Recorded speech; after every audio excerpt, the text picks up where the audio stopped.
Muy buenos días a todas y todos. Vamos a dar inicio a esta conferencia de prensa del lanzamiento del informe anual de la CEPAL, la inversión extranjera directa en América Latina y el Caribe 2017. Saludamos a todos los periodistas que nos acompañan acá en la sede de la CEPAL en Santiago de Chile y a los colegas que están siguiendo esta presentación desde nuestras sedes subregionales y oficinas nacionales. Así también le damos las bienvenidas a los usuarios y a los medios que siguen esta conferencia a través del web streaming, nuestras plataformas por Internet. Esta conferencia de prensa va a ser encabezada por la secretaria ejecutiva de la Comisión Económica para América Latina y el Caribe, la señora Alicia Bárcena, y nos acompañan también en esta ocasión el secretario ejecutivo adjunto para Administración y Análisis de Programas de la CEPAL, don Raúl García Buchaca, el director de la División de Desarrollo Productivo y Empresarial, señor Mario Cimoli, el jefe de la Unidad de Inversiones de Estrategias Empresariales, Giovanni Estumpo, y los oficiales de Asuntos Económicos de la misma división, Álvaro Calderón, María Cecilia Plotier y Matilde Closet. Vamos a comenzar esta conferencia con una presentación de la secretaria ejecutiva para dar luego paso a una ronda de preguntas y respuestas. Secretaria ejecutiva. Muchas gracias y muy buenos días a todos. Nuevamente agradecer su presencia aquí con nosotros y también a realmente a la División de Desarrollo Productivo y Empresarial, porque han hecho un trabajo espectacular que me toca a mí presentarle a ustedes con mucho gusto. Se trata del informe anual que hacemos sobre la inversión extranjera directa en América Latina. Y en esta oportunidad estamos analizando las nuevas tendencias, por cierto, de la inversión extranjera directa a nivel global, mundial, pero dentro de un periodo de grandes transformaciones tecnológicas y geopolíticas. Creo que eso es lo que marca esta etapa. Los últimos 12 meses han sido 12 meses de enormes cambios desde la salida del Brexit, de Inglaterra del Brexit, hasta la llegada de una nueva administración en Estados Unidos, que en verdad ha marcado tendencias muy importantes. Y nosotros vemos que hay una disrupción global, hemos llamado así, porque vemos que hay varios elementos que son importantes considerar cuando hablamos de inversión en general y sobre todo de inversión extranjera directa. Primero, que hay una verdadera revolución tecnológica, hemos hablado de esto antes, que combina la revolución digital con la biotecnología, con la nanotecnología y también con los avances neurológicos que están interviniendo en el futuro de la inteligencia artificial. Por cierto que el cambio en la producción y comercialización de los bienes y de los servicios que van a moverse de bienes físicos a bienes y servicios digitales, o de hecho ya está ocurriendo. Aumento del nacionalismo económico, hemos visto claramente cómo las economías desarrolladas y sobre todo Estados Unidos pues está realmente buscando traer de vuelta sus empresas. La modificación del flujo de la inversión extranjera directa, porque lo que vamos a ver en las tendencias aquí es que antes el flujo de la inversión extranjera directa era de los países desarrollados a los países o a las economías emergentes, a los países en vías de desarrollo, y ahora verdaderamente es un flujo que es mucho más predominante entre los propios países desarrollados. Y nos estamos moviendo de cadenas de valor a plataformas digitales de valor. Y creo que otro elemento que vale la pena considerar con importancia es el auge de China, los cambios en la estructura productiva global y los déficits comerciales desiguales que han generado verdaderamente una participación de China que aquí hemos hecho bastante énfasis. Y por último, lógicamente, los cambios en los patrones de producción y consumo por la crisis climática y el deterioro ambiental. Definitivamente esto es un hecho y en muchas economías esto ya se está dejando ver en los procesos productivos y de consumo.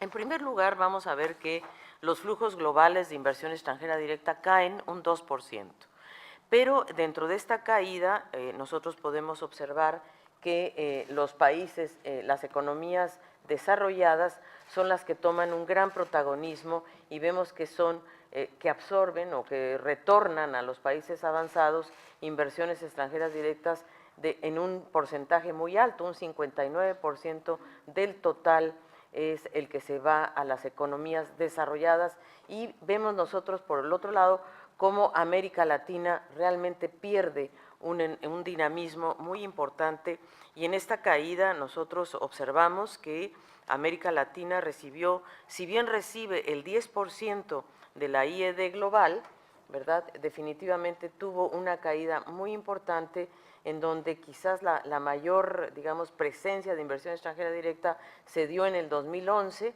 y fue cayendo en forma importante, y hoy estamos hablando casi de una disminución del 16% a partir de ese momento. Pero, y creo que es importante mirar, lo más importante en este gráfico es mirar cómo la dinámica ha cambiado, las tendencias cambian y vemos cómo se recupera el liderazgo de las economías desarrolladas por encima de las economías en desarrollo, que participaron solamente un 37%, ¿verdad? Entonces, ese es quizás el mensaje central.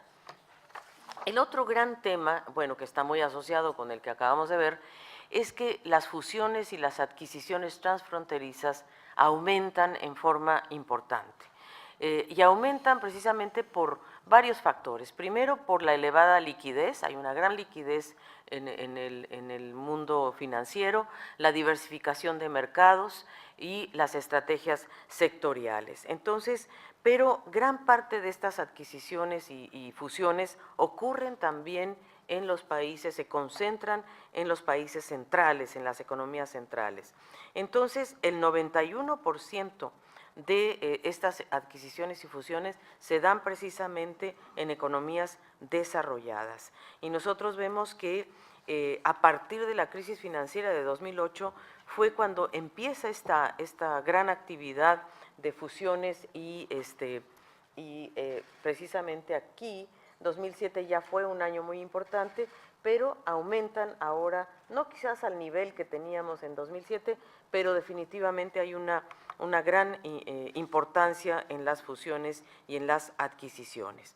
Y esto se hace sobre todo para ganar tiempo, en el sentido de que las fusiones y las adquisiciones tienen como, vamos a decir, como filosofía el hecho de apropiarse rápidamente de la tecnología de una empresa, de las capacidades humanas, de las ventajas, si es que existen, geográficas. Entonces, las fusiones y adquisiciones parten de esa mirada, digamos, estratégica. Y en las fusiones y adquisiciones transfronterizas se evidencia la concentración en economías avanzadas, ¿verdad? Aquí estamos viendo cuáles son las compras transfronterizas de empresas. Miren lo que significa en China, ¿verdad?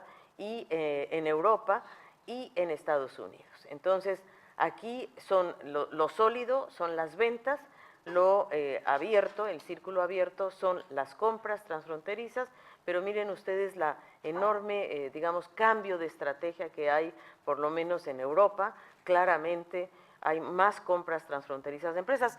Esto también tuvo que ver mucho con el euro, ¿verdad? El euro frente al dólar brindó ventajas para adquirir activos en Europa. Entonces, lógicamente, esta tendencia aquí es clara. Lo que es muy relevante de este gráfico es el papel de China.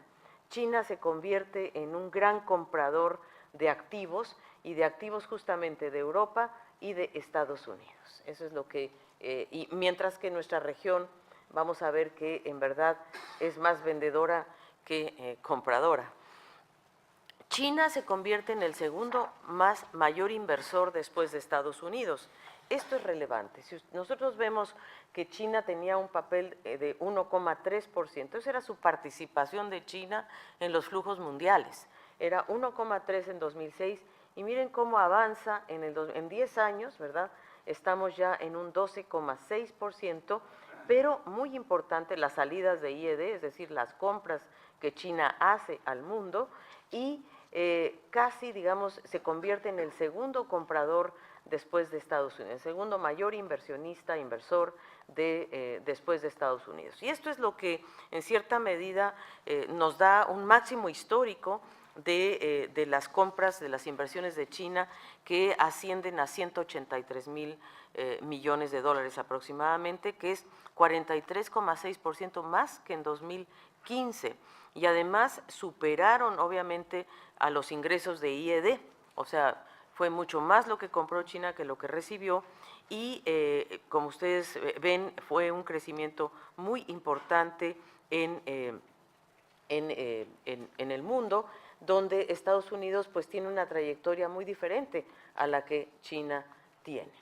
China lo que está buscando son tres cosas fundamentales, y una es un rol protagónico, está jugando un rol protagónico en las adquisiciones de industrias intensivas en tecnología en Europa y en Estados Unidos. En 2016, el 51% de la inversión extranjera directa de China se dirigió hacia Europa y América del Norte. Ambas regiones recibieron alrededor de 94,000 millones de dólares desde China, un valor que no llegaba a 1,000 millones en el 2008. Entonces, de 1,000 millones pasamos a 94,000 millones. Y la gran mayoría de estos flujos correspondió justamente a fusiones y adquisiciones.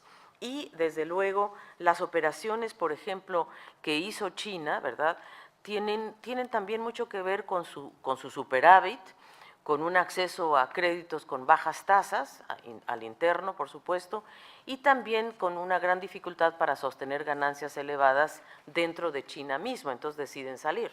Y ahí es donde entra también este gran proyecto que se llama La Franja y la Ruta, pero muy interesante porque las operaciones de gran magnitud que hace China lo hacen sectores estratégicos, y esto en verdad ha impulsado un gran debate dentro de la Unión Europea y dentro de Estados Unidos, porque la verdad es que el Comité de Inversión Extranjera, el de Estados Unidos, está cada día mirando con mayor atención y cuidado qué es lo que está adquiriendo China en Estados Unidos, porque en verdad, si bien este comité de inversión extranjera permite al gobierno de Estados Unidos examinar las fusiones y las adquisiciones que pudieran amenazar la seguridad nacional. Entonces, este es un tema que, de ser económico, por cierto, pues también se ha convertido en un tema también de carácter político. Y cuáles son, porque en realidad las operaciones, por ejemplo, que China está realizando en Estados Unidos, están muy relacionadas con el hardware, con la electrónica del consumo, con los bienes raíces, con la industria del espectáculo. Mientras que en Europa, China se ha dedicado a comprar empresas de tecnología de la información, de comunicación, de transporte, de energía, de infraestructura, de maquinaria. Entonces, es como ver qué es lo que está pasando desde la perspectiva internacional, hacia dónde está dirigiendo China su atención. Y algo muy interesante que sucedió o que ha estado sucediendo estos años, y el reporte lo analiza a detalle, es que China se fue a comprar más bien empresas pequeñas, startups en Estados Unidos, que no están en el radar, ¿verdad? Y entonces empezó a comprar empresas chicas, pero que tienen un gran avance tecnológico y una gran capacidad humana, y eso es lo que a China le interesa, adquirir rápidamente capacidades tecnológicas y mercados también que ya estén en cierta forma sólidos. Entonces, nosotros tenemos que, en un mundo donde hay un nuevo impulso de las fusiones, las adquisiciones, entre las economías más avanzadas, la verdad es que la inversión extranjera directa está orientada hacia industrias con mayor contenido tecnológico. Y estas, además, estamos claros, como lo presentamos hace una semana, que las economías avanzadas están retomando su crecimiento. Entonces, la pregunta clave es, ¿y América Latina y el Caribe cómo está reaccionando a esta realidad? Es decir, ¿y nosotros qué? Y creo que aquí es donde nosotros tenemos varias reflexiones en el informe. Primero, que la inversión extranjera directa hacia la región cayó 7,9%, y como yo les decía, acumuló una caída de 17%, bueno, 16,9 o 16, y algo, que entonces las entradas de la inversión extranjera directa en realidad ahora están alrededor de 167,000 millones de dólares. Estamos más o menos en niveles similares a los que teníamos en el 2010. Aquí se esperaba realmente una situación muy diferente. En 2011 es donde tuvimos quizás el mayor histórico, por lo menos de los últimos tiempos, y donde en realidad esto ¿A qué se asocia? En realidad lo asociamos a varias cosas. Lo asociamos, en primer lugar, a los bajos precios de las materias primas. O sea, hay un ciclo de bajos precios, aunque aumenta un poco el precio de las materias primas, como lo reportamos hace una semana, pues no es tiempo suficiente para reorientar inversiones hacia sectores extractivos, por un lado, y por otro, que la región, cuando aumentan los commodities, los empresarios, pues en realidad lo que hacen es reorganizar sus activos y en muchos casos hay exceso de capacidad en algunos rubros. Aunque hay anuncios, sí, efectivamente hay algunos anuncios, sobre todo en Chile, relacionados con el sector del cobre, pero no para el año 2016, que es el que estamos nosotros analizando. Entonces, pues ahí los precios, que han sido muy importantes, el lento crecimiento que ha frenado la llegada de capitales de afuera para buscar mercados, el escenario global de sofisticación tecnológica y expansión de la economía digital, que en realidad ha hecho que las inversiones extranjeras directas se hayan concentrado en transnacionales muy vinculadas a este rubro de la expansión de la economía digital. Y además, pero hay que recalcar que sigue siendo la inversión extranjera directa muy importante en relación al PIB. En realidad, realmente el peso que tiene la inversión extranjera directa llegó a representar 3,6% del PIB en la región, cuando el promedio anual es del promedio global, perdón, es de 2,5%. Aquí tenemos un cuadro muy rápido, está por supuesto en el informe, donde vemos quiénes son los que reciben mayor inversión extranjera directa, y sin duda el que más recibe es Brasil, seguido por México. El tercer lugar lo ocupa Colombia. Colombia tuvo sobre todo una compra muy importante, ¿cómo se llama la hidroeléctrica? Isagen, que es una compra muy importante que hizo Canadá, y entonces eso cuenta mucho en el caso colombiano.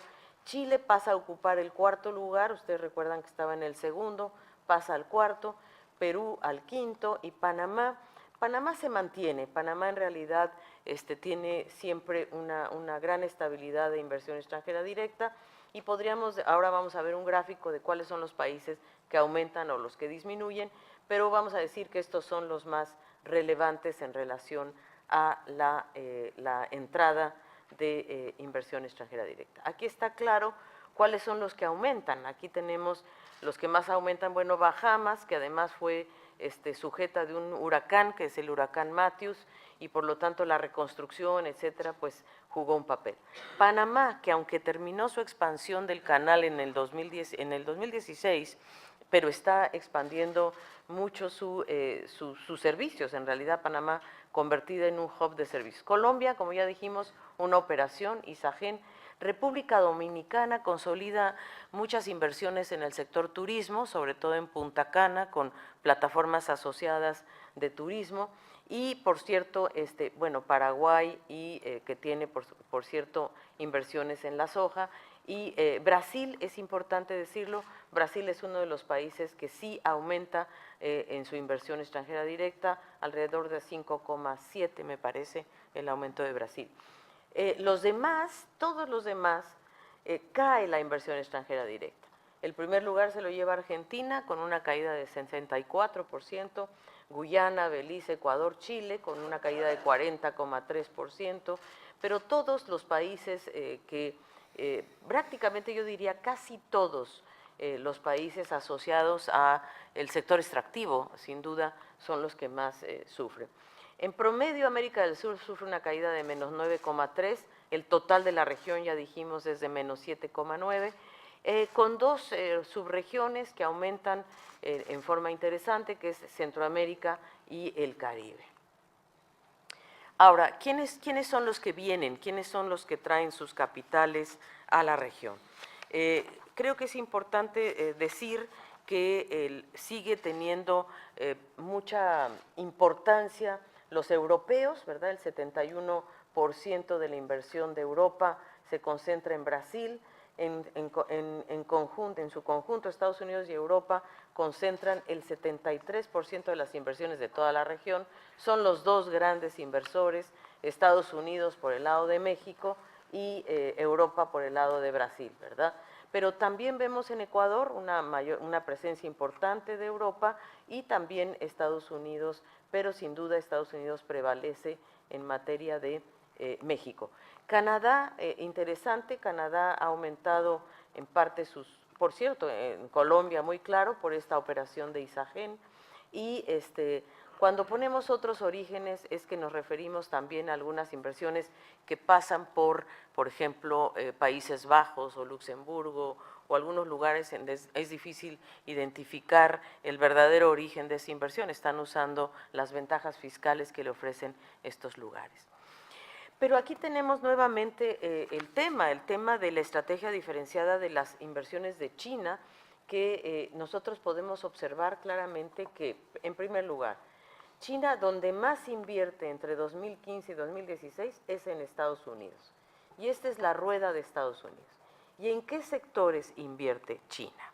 China invierte, en primer lugar, bueno, aquí nuestro gráfico quedó medio complicado, pero invierte en fondos de inversión y seguros, en tecnología, ¿verdad? Y en comercio. Entonces, la inversión de China en Estados Unidos es un poco más diversificada en estos tres rubros, que es fondos de inversión y seguros, tecnología y comercio. Y entretenimiento, como ya lo dije, y en varios rubros más. En Europa, China, bueno, en Estados Unidos el 35% de su inversión se va a Estados Unidos. A Europa se va el 24% y se concentra fundamentalmente en tecnología y bienes de capital, ¿verdad? Mucho infraestructura, que es este tema, el gran tema de la franja y la ruta. En América Latina se viene solamente el 4%, ¿verdad? Aquí tenemos nuestro querido, aquí 35 Estados Unidos, 24 Europa, a Asia. En Asia China invierte mucho, ¿verdad? Es su vecino, les interesa, invierte casi igual que en Europa, pero lo interesante es que en América Latina solo invierte el 4% y fundamentalmente en el sector energético y minero, ¿verdad? En energía, por lo menos ya tenemos algunas buenas noticias en donde China ha comprado algunas empresas, sobre todo en Brasil, ¿no? Las empresas eléctricas de Brasil, algunas de ellas importantes han sido compradas por China. Pero vemos que cuál es la estrategia de mediano plazo. Es decir, cuando nosotros diferenciamos en estas dos estrategias, en la primera estamos concentrándonos a ver qué hizo China en fusiones y adquisiciones. Pero aquí estamos viendo dónde China quiere ir a invertir en lo que se llama Greenfield, o sea, proyectos nuevos, proyectos de mediano plazo. Y ahí nuevamente vemos que su principal destino es Asia, ¿verdad? Y sin duda ahí el sector inmobiliario, el energético, pero también el transporte, en fin. Ahí a China lo que le interesa obviamente es ampliar su capacidad justamente en Asia mismo. 16% hacia Estados Unidos en sectores muy interesantes como es el sector químico, el forestal, el inmobiliario. Y en África, ¿verdad? Seguimos en África con el 12%, en donde le interesa lo extractivo, minería, energía, pero también transporte. China está haciendo grandes inversiones, por ejemplo, de la construcción del ferrocarril en África, perdón, y en Europa vemos que el 8% de sus inversiones a mediano plazo se van a ir también al sector energético, inmobiliario y la industria. A veces en el sector inmobiliario se entremezclan algunas cifras de la infraestructura, porque el plan de franja y ruta implica una asociación con el continente euroasiático, digamos, en ese sentido. Pero sin duda el porcentaje que viene para América Latina pues sigue siendo, miren ustedes, 1%. Estamos en el radar de China en un 1%. África por lo menos está en un 12%. Nosotros en el 1%. Entonces, en verdad, y vean ustedes que la estrategia de China entre fusiones y adquisiciones y inversiones Greenfield es bastante diferente. Y quizás Antes de pasar a esta, yo debería decir que las principales operaciones que hizo China en 2016 y ya en 2017, pues confirman la posición de Chile frente a este modelo en América Latina, porque ¿qué es lo que compra China? China le compra a Anglo America la producción de niobio y fosfatos en Brasil, China le compra a Duke Energy International de Brasil, con una empresa que se llama Three George, también es una empresa de energía, y Hainan Airlines, interesante, primera operación que se ve en el sector aeroespacial, Hainan Airlines compra Azul S.A. Pero en general vemos que las adquisiciones hacia América Latina están concentradas en Brasil. Todas están en Brasil, con una excepción que es Argentina, que compra Shandong, compra a Barrick Gold Corporation. Ahora, nuevamente tenemos el esquema en donde vemos que los servicios y la manufactura concentraron la mayor parte de la IED, pero contrasta fuertemente el caso de México. México mantiene su posición, es el país que más atrae inversión extranjera directa en el sector manufacturero y aumenta de 54 a 61, disminuye en lo que se refiere a servicios y disminuye también en recursos naturales. Recursos naturales, Brasil se mantiene, pero vean ustedes el caso de Colombia, baja de 48 a 17, esto muy orientado por los precios, y también en Centroamérica en forma importante, y prevalecen los servicios. En Centroamérica aumentan los servicios, como ya vimos, en República Dominicana el turismo, en Colombia sin duda el tema digital toma importancia, y también, digamos, otro tipo de servicios en Colombia. Pero en general la manufactura, ¿verdad?, se va manteniendo como un rubro estable en la región. Y obviamente en los países donde tradicionalmente es extractivo, pues ahí es donde hubo caídas importantes. Creo que uno de los temas que, por ejemplo, que a la CEPAL le interesan muchísimo es que justamente en los anuncios de proyectos hay una gran participación o una mayor participación de energías renovables. Y vemos que los dos países protagonistas de esta dinámica son Chile y México. Y son protagonistas porque ha habido políticas públicas claras. Es decir, porque México anunció que creo que es al 2030, el 25% de su electricidad deberá de ser renovable. Y Chile anunció que al 2050 el 70% deberá ser. Entonces, por un lado sí es el apetito de la empresa de venir a invertir donde haya mejores características para algo tan importante como la energía renovable, pero también cuenta la política pública, la regulación, y creo que esto es importante destacar, cómo va aumentando en verdad esta participación de la energía renovable. Miren, México del 19 al 32%, Chile ya del 34%, bueno, baja un poco, pero sigue siendo el mayor receptor de energía renovable, y también Brasil, y vemos que, o sea, en realidad la barra es muy interesante porque casi todos los países tienen mayor apetito por energía renovable.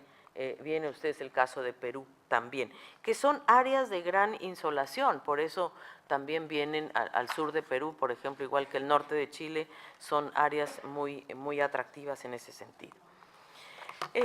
El déficit de balance de rentas representó 2,5%, igual que en el 2015, o sea, fue una cifra parecida. Quizás el tema que más cambia es el saldo en cuenta corriente.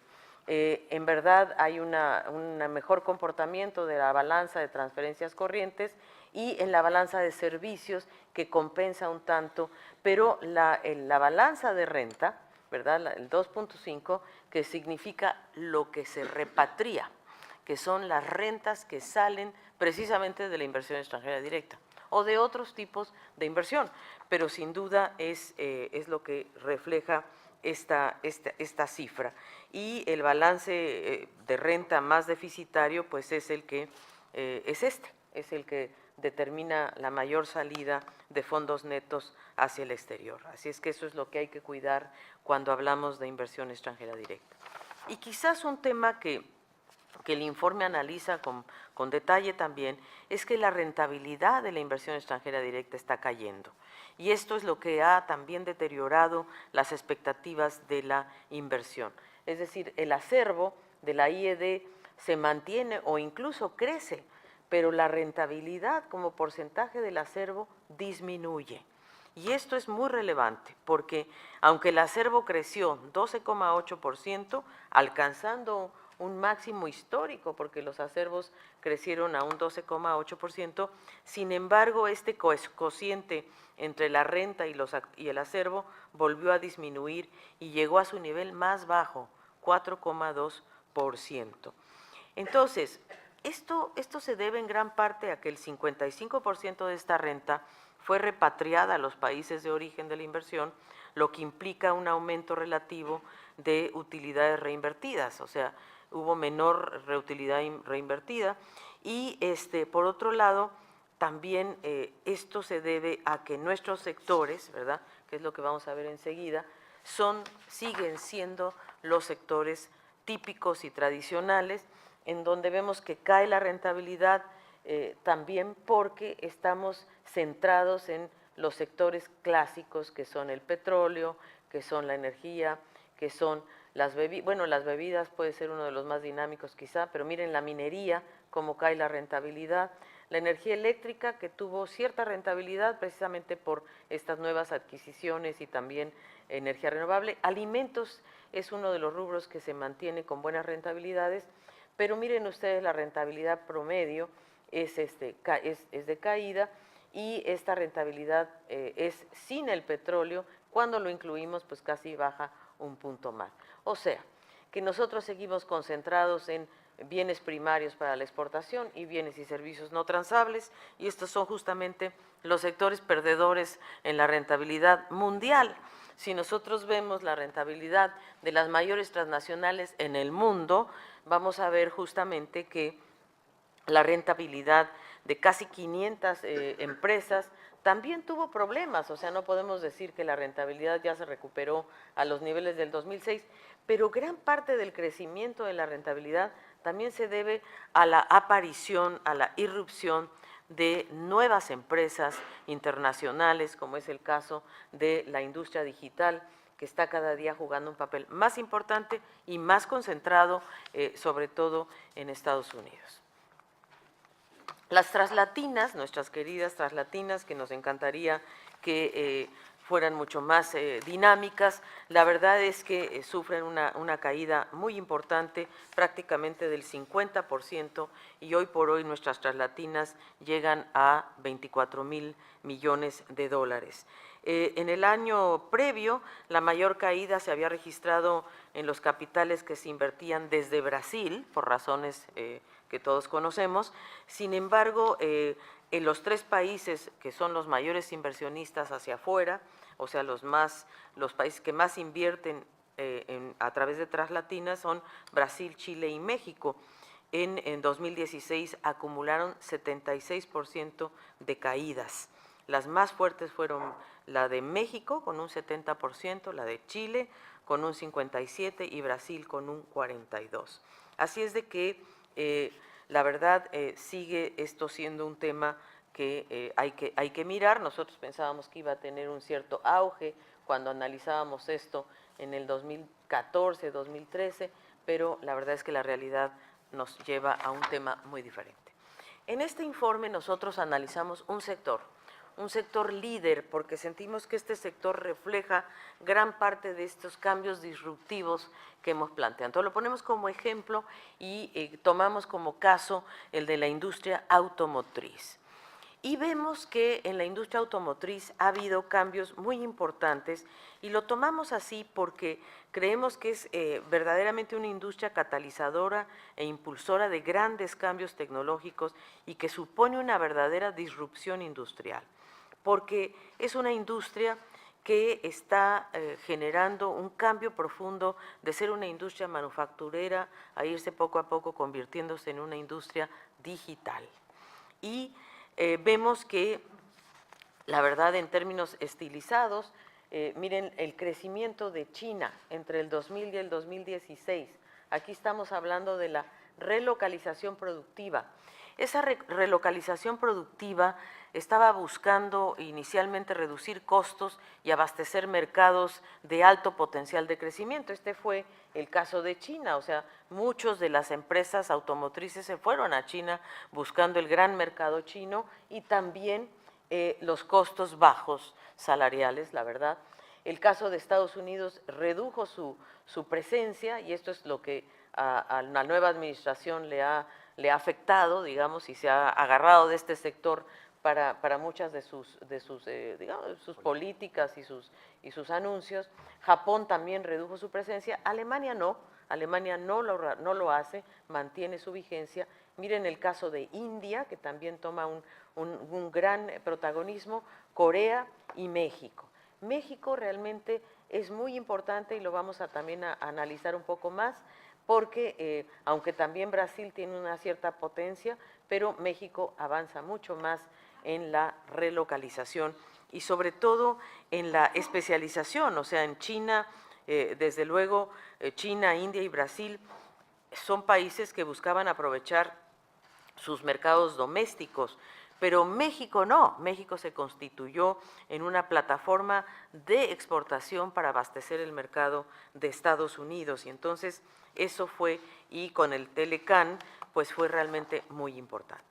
La industria automotriz se está transformando muy rápidamente y esto lo vemos por las exigencias regulatorias, ambientales y de seguridad, los cambios en la concepción de la movilidad, o sea, miren ustedes que está variando los patrones de consumo y de movilidad, de la individualidad a una movilidad colectiva o por lo menos compartida, y desde luego a una convergencia con la economía digital que sin duda está transformando profundamente a la industria automotriz.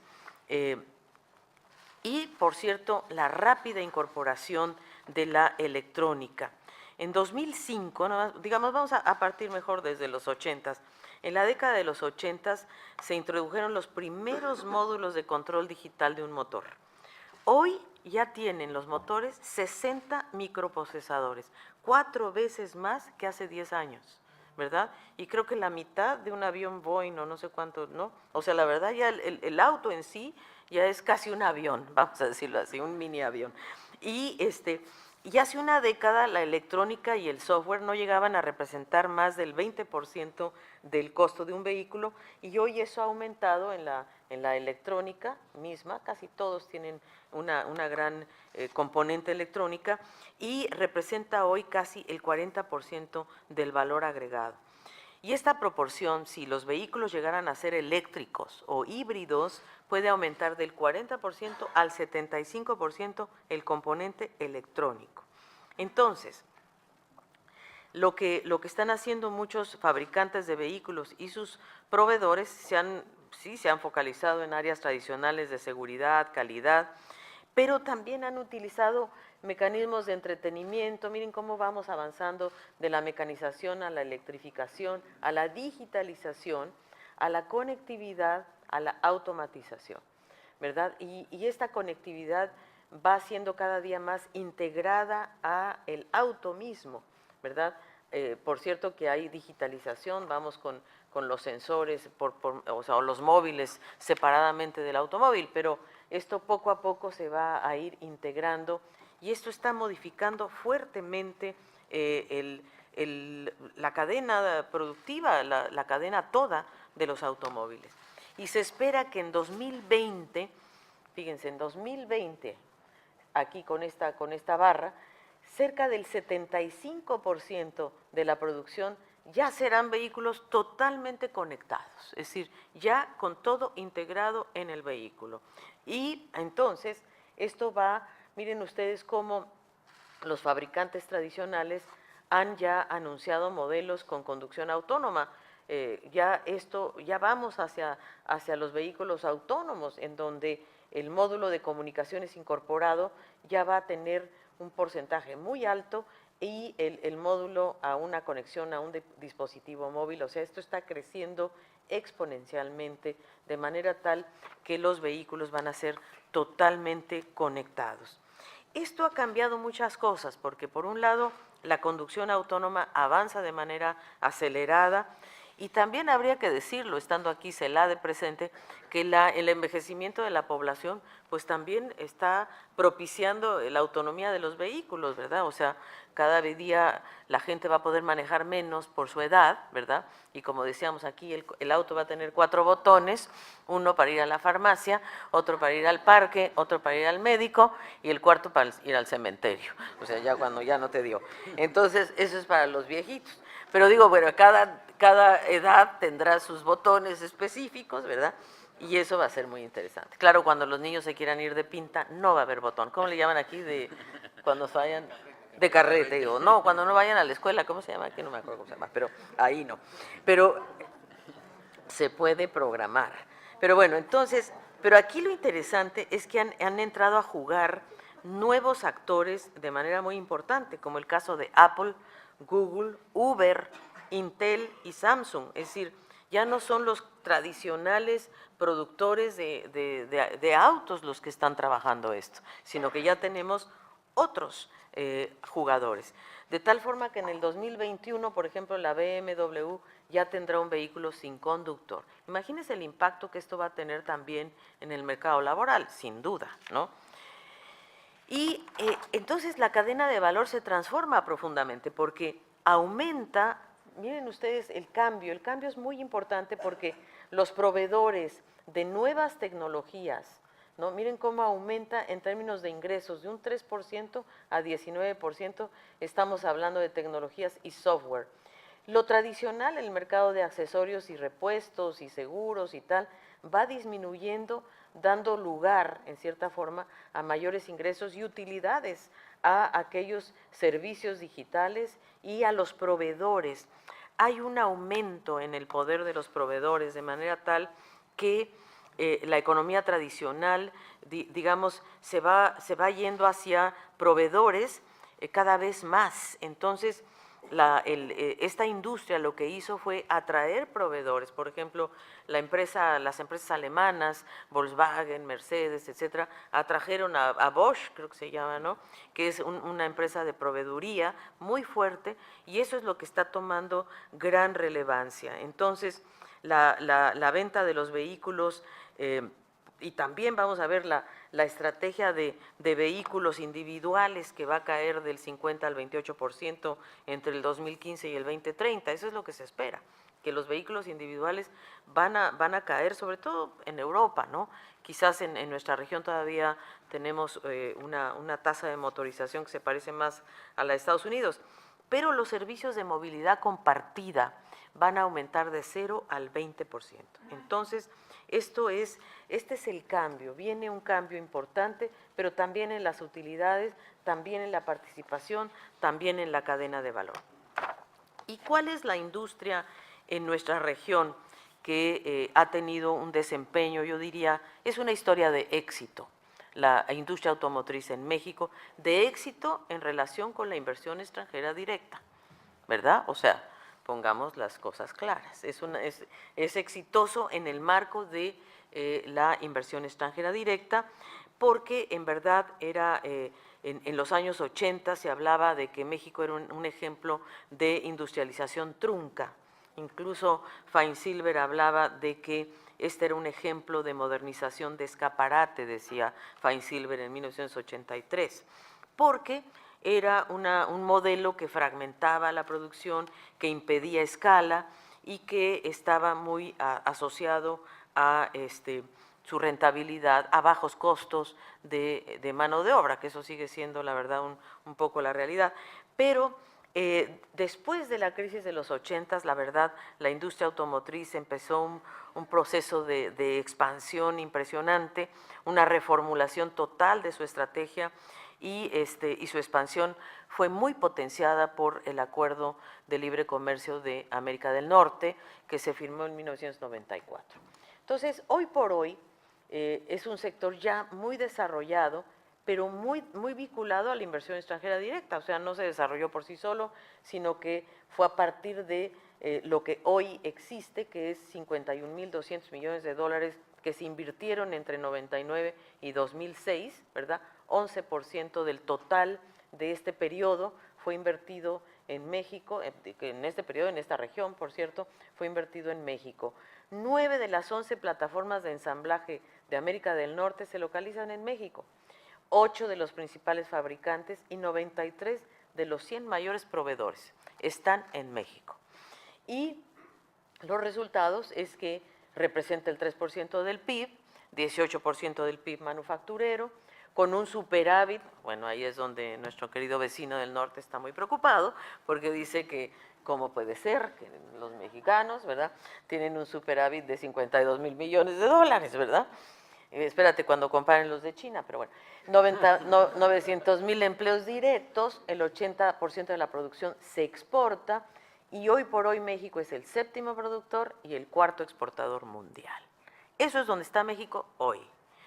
Ahora, el tema es, y eso la CEPAL no lo puede obviar, es que esto se ha hecho también con una brecha de costo muy fuerte y con un salario estable que benefició la relocalización de la producción. O sea, obvio, los proveedores en México, los fabricantes de vehículos versus los proveedores de Estados Unidos y los fabricantes, pues allá en Estados Unidos les pagan alrededor de $30 la hora, en México les pagan menos de $5 y además ha bajado, ya estamos inclusive peor, pero $5 la hora los proveedores, ¿verdad? Y digo, 3 puede ser, $3 la hora, algo así.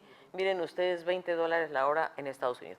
Este es el comparativo quizá más importante en relación a entender también una de las ventajas que tuvo México. Ahora, cuando comparamos los salarios de la industria automotriz de México con respecto a otros sectores en México, estos son los mejor pagados. ¿Cómo estarán los demás? Pero bueno, pero así es como están las cosas. Pero el tema de fondo es que hoy por hoy ya la robotización llegó. Los optimistas, como decía Giovanni, piensan que va a llegar en el 2018.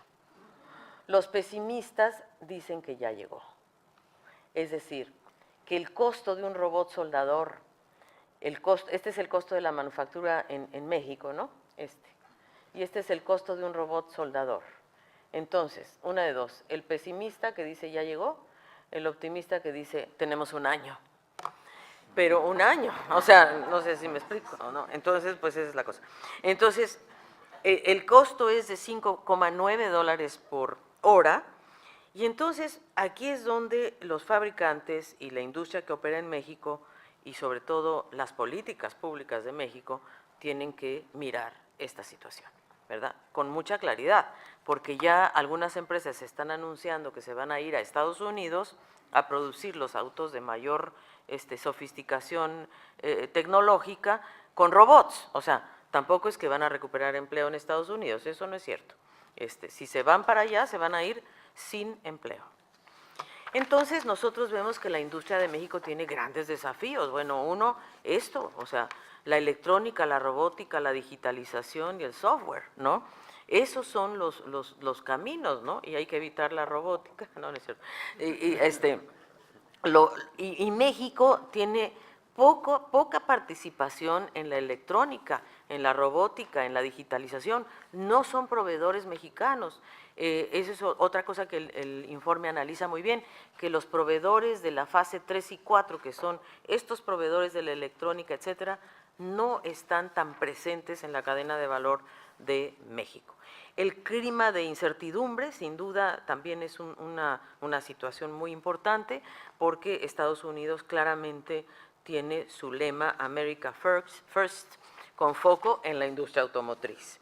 Y también ha habido revisiones muy importantes, sobre todo las regulaciones ambientales, que Trump ha hecho revisiones importantes en donde ha cambiado los estándares para ahorro de combustible. Entonces ha liberalizado un poco ese tema, y eso es muy delicado. Y creemos entonces que es urgente, de verdad urgente, que México vea y la región, por cierto, vea la importancia de subirse de verdad a estas nuevas cadenas de valor con electrónica, con digitalización, con software como factores claves. Retos. Bueno, los flujos hacia el 2017, nuestras estimaciones es que puede oscilar, pero definitivamente no va a crecer, o se mantiene estable o cae un 5%. O sea, no estimamos que pueda haber un mejor desempeño.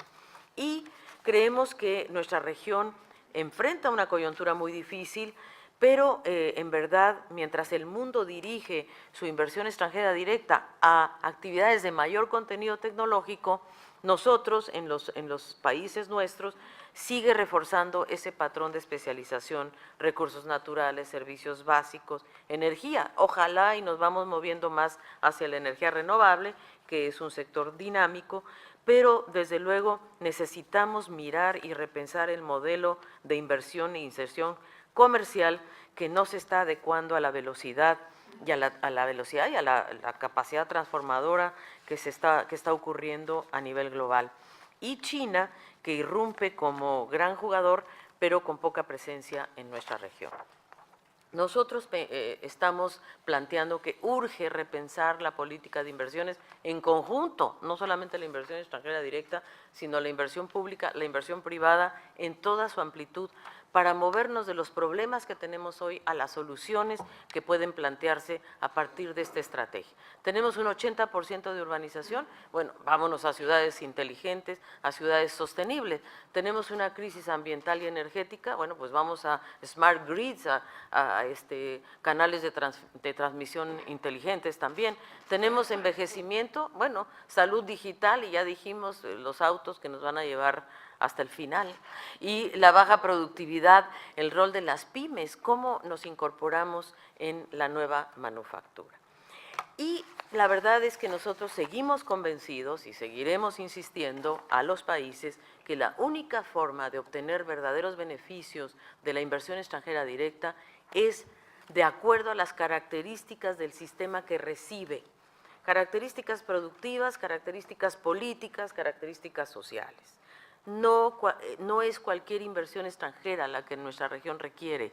Nuestra región requiere una inversión extranjera que sea capaz de ayudarnos a formar la fuerza laboral, a aumentar nuestra competitividad, a potenciar la industria local de proveeduría, por ejemplo, a realmente a elevar nuestras brechas de productividad, o sea, a cerrar, más bien que a elevar, no, a cerrar nuestras brechas de productividad entre sectores y agentes, y eso hace indispensable retomar la política industrial con una mirada que nosotros le hemos llamado de gran impulso ambiental, que nos permita construir sistemas más dinámicos, mejores ciudades, mejor bienestar para la población.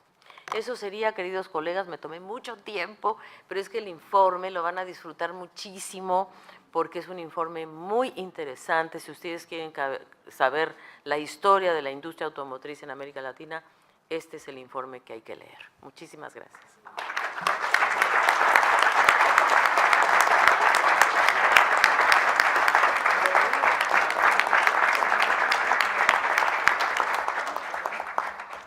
Muchas gracias, secretaria ejecutiva. Vamos a dar inicio ahora a la ronda de preguntas y respuestas. Vamos a tomar primero 3 preguntas desde acá mismo, desde nuestra sede en Santiago, y luego iremos contestando las consultas que vienen llegando desde nuestras sedes subregionales y oficinas nacionales. Les ruego a quienes quieran hacer una consulta se presenten con nombre y medio y iniciamos. ¿La tercera? Hola, soy Constanza Morales de La Tercera y quiero hacer la pregunta sobre Chile, que destaca como el segundo país después de Argentina donde más cayó la inversión extranjera directa. ¿Cuáles son las razones detrás de esta fuerte caída? Gracias. Muy bien. Fausto Triana, de Prensa Latina, había pedido la pregunta. Bueno, Fausto Triana, Prensa Latina. El tema China-América Latina, no podemos, digamos, separarlo del contexto político que existe ahora en el mundo. Y me refiero particularmente porque China ha prometido muchas inversiones efectivamente en la región que están todavía como en promesa, como el caso del canal de Nicaragua, que prometieron 50.000 millones de dólares y parece que todavía no hay nada de eso. ¿Qué ocurre en ese lapso? ¿Qué es lo que ocurre que hace que el paso de China hacia la promesa y a la realidad. ¿Es culpa de nuestros países, de la burocracia o hay escepticismo en las dos partes? Y en segunda pregunta, que no puedo separarla tampoco de este tema, la situación de Venezuela ha implicado más recientemente en la reunión de cancilleres la probable suspensión de la cumbre en El Salvador de América Latina, o sea, CELAC, Unión Europea. Y bueno, también pone en peligro la otra cumbre que va a ser en Chile en enero, que es China-CELAC. O sea, este contexto complica mucho más todo este panorama de inversión extranjera y efectivamente el informe está muy interesante. Muy bien. Por favor. Hola, buenos días. Mi nombre es Alfredo Folonier de Telam, Argentina, y al igual que mi colega de la tercera, me gustaría saber las razones de esa gran caída que tiene Argentina en las inversiones extranjeras directas con el cambio de gobierno que hubo. Y a pesar de que se menciona en el informe o en el comunicado que las expectativas de crecimiento, de caída son de 5%, ¿cómo se ve en Argentina principalmente esas expectativas? Muy bien. Vamos a atender esas primeras interrogantes desde acá. Vamos a dar después paso a las preguntas desde nuestras oficinas. Secretaria Ejecutiva, por favor. Muchas gracias. Le aviso a Martina Vélez que le voy a pasar la de Argentina para que se prepare. La inversión extranjera, porque es nuestro director en Argentina, ¿no? Entonces es la oportunidad. En Chile la caída fue de 40,3%, totalizó 12.225 millones de dólares, el valor más bajo de los últimos 10 años, y este se refiere fundamentalmente por una caída de los préstamos entre empresas, que constituye uno de los componentes más volátiles de la inversión extranjera directa. Estos préstamos bajaron un 72% y pasaron a representar el 23% del total.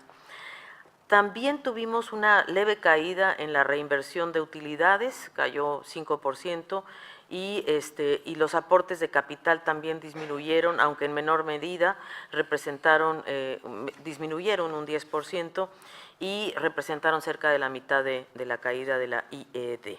Ahora, a la fecha nosotros no tenemos la información desagregada por sector económico, eso también hay que decirlo, pero donde vemos que ingresaron mayores montos de inversión extranjera directa fueron la minería, el transporte, la electricidad, el gas y el agua.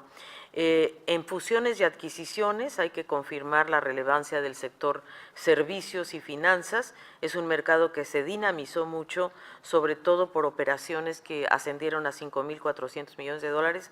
La operación de mayor magnitud fue la autopista central, que la compró la española Abertis, y creo que a la canadiense Alberta Investment. Entonces la empresa española obtuvo el control de las 6 concesiones. Creo que la venta de 40,2 de la administradora de fondos de pensiones AFP Habitat, que fue vendida a Prudential Financial, y también hubo una inversión importante hacia la aerolínea LATAM por parte de Qatar Airlines. Entonces, es verdad que hay una caída, nosotros vemos que hay anuncios importantes en donde el sector más atractivo se convierte el de las energías renovables, en donde se destaca los anuncios y las inversiones que se anuncian venir, pero ya con montos muy específicos, como el caso de Mainstream Renewable Power de Irlanda, el de Energies Nouvelles de Francia, el Latin American Power de Brasil. La actividad minera, que es la que quizás más es la más responsable, vamos a decirlo así, del marcado descenso en los últimos años, pues la verdad es que aún los proyectos mineros representaron 11%, es decir, siguieron recibiendo algún tipo de inversión, pero donde más aumentó el interés fue en el litio. El litio es quizás uno de los sectores en donde hay interés, sobre todo en el desierto de Atacama, en donde habrá inversiones por BH Billiton, que informó que va a expandir sus operaciones en esa región. Y también el tema en proyectos digitales, en el área de telecomunicaciones. Hay proyectos anunciados muy fuertes como el de la empresa Telefónica, que va a instalar un centro de datos estratégicos en el país, que le va a permitir ofrecer soluciones de Open Cloud. Entonces hay, y la otra es la instalación de Amazon Web Services, que va a ser un proyecto muy importante que va a alojar sitios y contenidos en la red, y la apertura de la empresa española Gigas Hosting. O sea, Chile sigue siendo un lugar de atracción.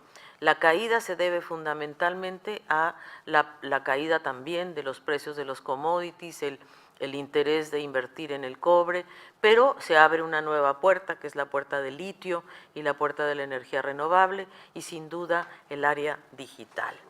China, América Latina.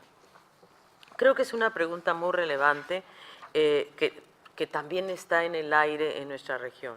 ¿Qué tanto de lo que China anunció venir a invertir en América Latina y el Caribe se está o no concretando? En alguna forma se está concretando en algunas compras, adquisiciones en Brasil, eso sí.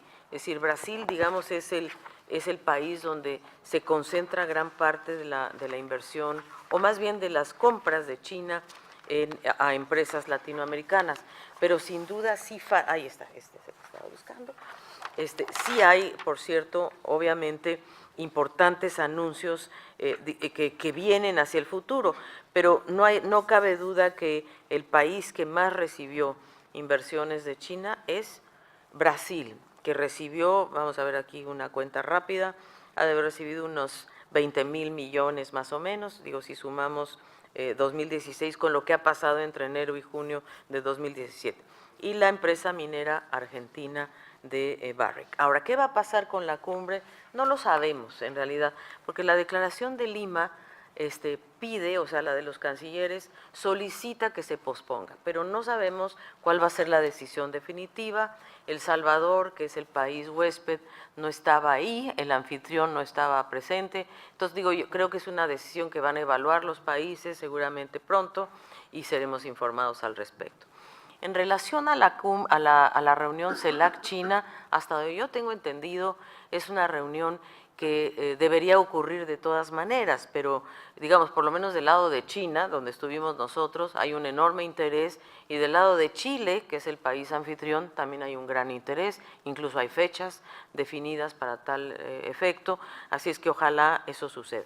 Nosotros vamos a tener aquí un foro de think tanks el 18 de octubre, al que con gusto los invitamos. Hemos invitado a los principales think tanks de China y a los principales think tanks de América Latina y el Caribe para tener un debate que de ahí pudiera surgir una buena agenda para la reunión de enero de CELAC China. Pero nuevamente la decisión está fuera de nuestro alcance. Argentina, Martín. Pasamos la palabra a Martín Vélez, director de la oficina de CEPAL en Buenos Aires. Martín, por favor. Sí, gracias. En el año 2016, la actividad económica en la Argentina en general decayó, 2,2% fue la caída del PIB. Y en ese contexto, la inversión en general no tuvo gran dinamismo. De hecho, la inversión bruta interna fija cayó 5% ese año. Así que el año pasado, un año de ajuste macroeconómico, no fue un año de gran dinamismo de la economía argentina. Pero esa no es la principal razón por la cual cae la inversión directa extranjera, sino que ello se debe a un motivo regulatorio. Hasta diciembre del 2015, cuando se produce el cambio de administración, estaban restringidas las remisiones de utilidades de empresas extranjeras al exterior, a sus casas matrices. Esa restricción se levanta en el 2016 con la asunción del nuevo gobierno, por lo cual lo que se advierte en el año 2016 es una mucho mayor remisión de utilidades, no solo las correspondientes al año en curso, sino las que fueron acumulándose en años previos producto de esa regulación existente. La caída de más del 60% tiene fundamentalmente ese origen, un cambio de régimen regulatorio. La información que ya existe para el primer trimestre de este año indica que se produce un aumento en la inversión directa extranjera en la Argentina y suponemos que la variación que se pueda medir de este año respecto del año anterior, del año 2016, vaya a reflejar parámetros más normales dentro de un mismo régimen regulatorio. Muchas gracias a Martina Vélez, director de nuestra oficina en Buenos Aires. Vamos a dar paso ahora a algunas de las inquietudes que nos han hecho llegar desde nuestras sedes subregionales y sedes nacionales. En primer lugar, desde México, Ivette Saldaña, colega del periódico El Universal, consulta respecto a qué impacto se espera tener en el crecimiento económico y aumento de la pobreza en México con el inicio de la ronda de negociación del Tratado de Libre Comercio de América del Norte, aunado a la inflación que se registra en el país por efectos del aumento en el precio de las gasolinas. A su vez, Ulises Díaz, del Grupo Reforma, plantea dos interrogantes. La primera, ¿cuándo comenzará a llegar la inversión prometida a partir de la implementación de reformas estructurales en México? Y si, respecto a la incertidumbre de este 2017, se espera que haya un retroceso en la capacidad de captación de inversión extranjera directa por parte de México. Vamos a sumar para constituir un bloque de 3 preguntas, una consulta que nos hacen llegar desde la Argentina, el colega Juan Manuel Nievas de la agencia DIN, y él pregunta cuál sería la proyección de IED en Argentina para 2017, considerando esta caída del 64% interanual del 2016, y complementa esta pregunta consultando si esta IED, en el caso argentino, es de calidad y tiene el potencial de generar empleos. Paso a esas interrogantes en este primer bloque. Secretaria Ejecutiva, por favor. Voy a referirme en primer lugar a las de México. Creo que es muy importante destacar que sí, es verdad que las negociaciones… Bueno, en primer lugar, yo creo que México logró algo muy importante y creo que vale la pena destacar. Y es que en su campaña el presidente Trump había dicho que no quería TLC en su totalidad. Y creo que México, Canadá han logrado, y sobre todo México, cambiar la conversación.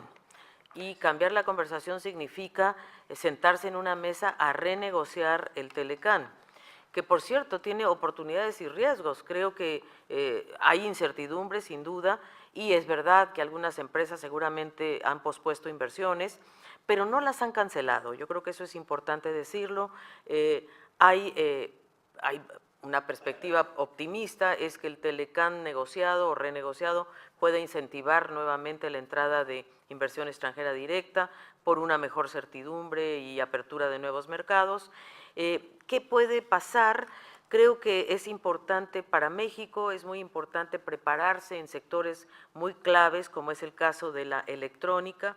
Creo que la manufactura en general en México es un sector muy dinámico, representa el 61% de los ingresos de la IED y México es el mayor receptor de IED en este sector en la región. En la región, el 76% de la IED la recibió América Latina en el sector automotriz, que se localizó en México. Entonces, por eso nosotros le damos tanta importancia al sector automotriz, porque es en donde, donde México juega un rol muy importante y en donde México puede realmente plantear una serie de alternativas en la negociación. El otro sector que me parece fundamental y que es derivado de la reforma energética es justamente el de la energía. Yo creo que hay inversiones que se han anunciado, muy probablemente comenzarán a llegar a partir del 2018 y México además tiene, como les decía, reglas que ha planteado que me parecen fundamentales en relación a la energía renovable. Aquí tengo creo que el dato donde…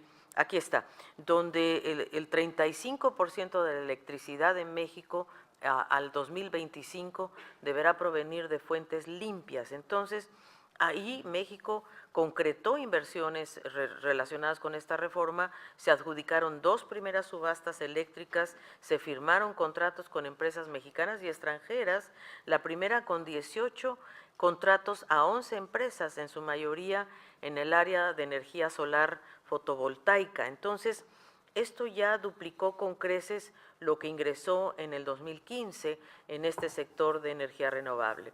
En telecomunicaciones, las recientes reformas habilitaron la participación de nuevos operadores. En 2015 sí se generaron grandes inversiones, pero en el 2016 ya disminuyó en relación al año previo. Entonces, obviamente también en México hay otras fusiones y adquisiciones importantes en la industria farmacéutica, en la parte de activos petroleros en el Golfo de México y también en algunas manufacturas, como el caso de la industria MAVE. Pero sí pensamos que el mercado energético es particularmente ágil, que está generando una cuarta parte del monto total de las inversiones que se anunciaron en el 2016, entrando nuevos jugadores como la empresa italiana Enel, la empresa española Acciona, las empresas coreanas Cogas, algunas empresas canadienses. Entonces, de alguna manera se va diversificando en cierta forma la llegada de inversión extranjera a México de empresas de otros países que no son necesariamente Estados Unidos, y yo creo que eso es muy relevante. Y la otra pregunta era relacionada con la inflación. Creo que hay que decir que la inflación en México seguramente va a reducirse en el segundo semestre del 2017 y va a volver al rango meta posiblemente en el 2018. Entonces, ese es un tema. El otro tema que me parece muy relevante y que lo planteó Ildefonso Guajardo en una entrevista que me pareció muy interesante, donde él detectó que quizás el tema más importante a mirar en la renegociación con Estados Unidos es que no haya instrumentos que puedan utilizarse para fortalecer el proteccionismo. Y uno de esos instrumentos son las salvaguardas, porque las salvaguardas son mecanismos que permiten reintroducir temporalmente aranceles. Y el Telecan desde el principio estableció que no hubiera salvaguarda alguna, pero eso está en la mesa y creo que es un tema muy importante. Yo considero que el equipo que está presto para negociar el Telecan es un equipo preparado, que está listo para llevar adelante una negociación importante y para demostrar que el Telecan no es un tratado de solamente de movimiento de bienes y servicios etcétera, sino que realmente es un área de producción conjunta. Porque si hoy nos ponemos a ver, América del Norte, o sea, los 3 países de América del Norte, son una potencia energética, es verdad, es decir, hoy la molécula de gas en América del Norte cuesta 1/3 parte de lo que cuesta en Asia o en Europa. Entonces, estamos hablando de gas, que es uno de los, vamos a ver, combustibles muy importantes en todo tipo de industrias, textiles, de plástico, del cemento, del acero, y que está asociado también a la producción limpia. Entonces, yo creo que si México logra una buena negociación, si México mira también el tema de la electrónica en la industria automotriz, de la proveeduría de los niveles 3 y 4 en la industria automotriz, si realmente puede ser una oportunidad para negociar también mejores salarios, creo que México puede salir adelante. Tenemos la de Brasil, la de Argentina. Ya creo que respondimos. Pues yo creo que ya la respondiste básicamente, si va a ser de calidad la IED y va a generar empleo, pues esa es la intención que yo creo tienen los nuevos anuncios que se están haciendo en Argentina. Me interesa que respondas Colombia y… perdóname, la de Brasil es la que tampoco se planteó. Ok, perfecto, esas ya no llegaron. Vamos a dar cuenta entonces ahora de este segundo bloque de preguntas, consultas que han llegado más allá de nuestra sede. Y Eduardo Loguercio, corresponsal de la agencia Xinhua en Brasilia, consulta ¿A qué se debe la subestimación estadística de la inversión extranjera directa de China en América Latina? Y si acaso hay posibilidades de valorar de qué magnitud podría llegar a ser esta subestimación. Desde Colombia, Rubén López Pérez, del periódico Portafolio, consulta: ¿cuáles son las principales tendencias de inversión en los últimos meses? Y cuáles son, respecto a esta inversión extranjera directa, los vínculos con las nuevas políticas de gigantes como Estados Unidos o China. ¿Cuáles serían, consulta también, las principales conclusiones que relatan el carácter de la inversión extranjera directa en Colombia? Para cerrar este bloque de consultas desde el exterior, ha llegado del colega Cristian Niahuanca Abregu, de la Agencia de Noticias Andinas del Perú, una consulta sobre la explicación que relata la caída de este 17% del Perú en materia de inversión extranjera directa, aunque aumenta para el primer semestre del 17 en cerca de un 61%. Pregunta en consecuencia si se considera que puede haber un rebote de inversión extranjera en el Perú para este año. Brasil, Colombia y Perú son las que han llegado. ¿Colombia era una o dos? Vamos primero a la de Colombia. Vamos a ver, Colombia en el 2016 se convirtió en el tercer destino de la IED, luego de Brasil y de México, y se registraron entradas por un total de 13.593 millones de dólares, 1.860 más que en 2015, lo que equivale a un crecimiento de 15,9, es uno de los países que crece, pero estuvo fundamentalmente, esto se debe a la venta de la empresa Isagen, que es la segunda empresa pública más grande del país, y que vendió el 56,7% de la propiedad de esta empresa a la empresa canadiense Brookfield Asset Management. Y eso, en verdad, representó una entrada muy importante, equivalente al 1,2% del PIB. Y la venta también se hace con el propósito de apalancar proyectos de infraestructura 4G de la Financiera de Desarrollo Nacional. ¿En qué sectores se concentró? Bueno, se concentró en servicios públicos, financieros, minería, petróleo, industria. ¿Y cuáles son las perspectivas para el futuro, verdad? Primero, las autoridades proyectan ingresos por IED de 11.000 millones. Esta suma es importante, pero es un deterioro con respecto al 2016 porque se excluye la venta de Isagen. Pero lo que sí hay que decir es que en el primer trimestre ya se recibieron 2.500 millones en inversión extranjera directa. Y los sectores económicos a donde se ha dirigido esta nueva inversión es la manufactura, 28%, minería y petróleo, servicios financieros, hotelería, transporte y comunicaciones y otros sectores. Ahora, nosotros sí queremos mencionar que Colombia tiene grandes posibilidades en la industria digital. De hecho, la CEPAL va a celebrar una reunión muy importante de nuestro proyecto ILAC, que es la economía digital en América Latina y el Caribe. Lo vamos a hacer en Colombia el 10 y el 11 de abril, y uno de los temas justamente va a ser cuál ha sido el avance de Colombia en materia digital, que ha sido muy importante, claro, mucho con inversión pública colombiana, pero también asociada a inversión extranjera. En relación a las tendencias de la inversión en la región, bueno, justamente, o sea, nosotros vemos con preocupación que la región no está en el juego global, por ejemplo, de las fusiones y las adquisiciones. No estamos jugando, no estamos participando. Seguimos atados a sectores tradicionales de recursos naturales, de bienes y servicios transables, y tenemos que movernos cada día más a comunicaciones, a la parte digital, y eso es el énfasis principal que hacemos en este informe. Las preguntas de Brasil se la voy a pasar a Giovanni. Y, por favor, Giovanni. Sí, la pregunta sobre a qué se debe la subestimación estadística de la IED de China en América Latina y de qué magnitud sería esta subestimación.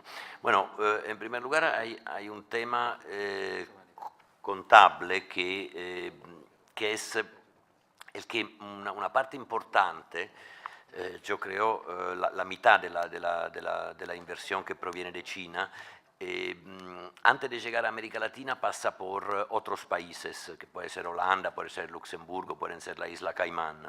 Entonces, cuando llega a América Latina, obviamente no puede ser contabilizada como inversión de China por el Banco Central, sino del país tercero por el cual pasó. Entonces ahí hay un problema proprio en las cuentas, digamos, que desde el punto de vista del central ahí eso no tiene solución.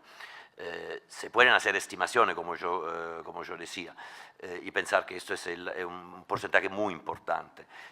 Yo diría un 50% de lo que es estrictamente inversión extranjera. En relación a la inversión de China. Hay otras que tampoco técnicamente se pueden contabilizar en la cuenta del central, del Banco Central, como inversión extranjera, porque se dan a través de crédito, de acuerdo de cooperación. Entonces ahí muchas veces esto entra en otro rubro del balance de pago. Eso es aún más difícil de estimar. Igualmente, yo creo que la inversión de China que llega a América Latina puede ser tranquilamente el doble de lo que está con nosotros. Creo que hablamos del 1%, 1,1% de la inversión de América Latina. Yo creo que se puede llegar hasta el 3% con todos estos ajustes.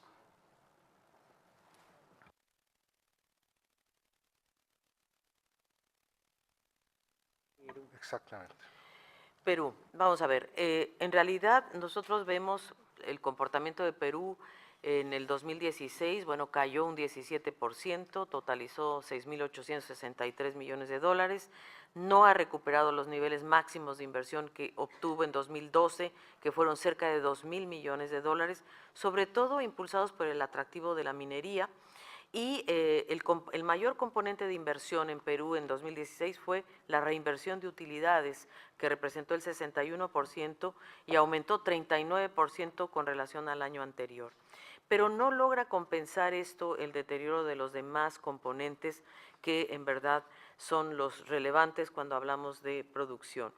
Entonces, y también las adquisiciones y fusiones que ingresaron a Perú fueron fundamentalmente en la concesión de carreteras, con la compra del grupo francés Vinci, de la vía expresa línea aérea, y por otro lado también hubo operadoras marítimas, muy interesante que Dubai World, los Emiratos Árabes Unidos han adquirido terminales marítimos tanto en Perú como en Ecuador, es decir, y en Perú tienen inversiones importantes en el Callao y están anunciando inversiones para el 2018 y para este año de un centro logístico importante, así como otras empresas europeas que han hecho anuncios interesantes en relación a la energía renovable, eólica, solar, sobre todo por parte de la empresa italiana Enel y la española Green Energy y la francesa Enersur.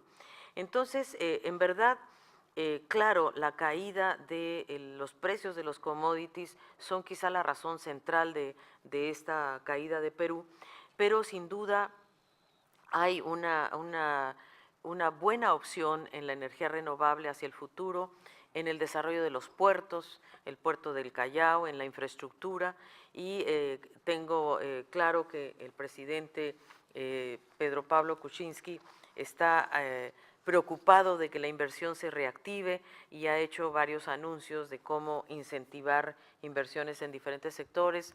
Creo que uno de ellos también es en las zonas urbanas, y él precisamente anunció un mensaje importante en donde espera que este segundo semestre de la economía sea mucho mejor. Nosotros solamente tenemos en nuestro informe las cifras de los primeros 3 meses de Perú del 2017, pero lo que creemos es que la inversión pública, o sea, Pedro Pablo Kuczynski anunció una importante inversión pública que ojalá incentive a la inversión privada, sobre todo en infraestructura.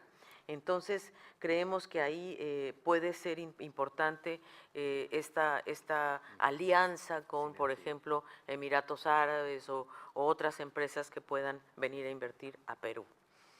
Creo que ahí nos quedamos. Perfecto. Vamos a consultar si es que acaso acá en la sede hay alguna otra inquietud o pregunta de parte de los periodistas presentes.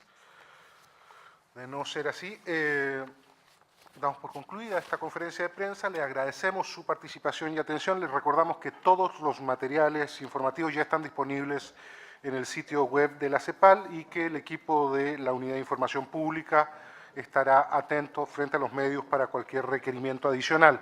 Secretaria Ejecutiva, muchas gracias. Muchas gracias a todos. Nos vemos en la próxima.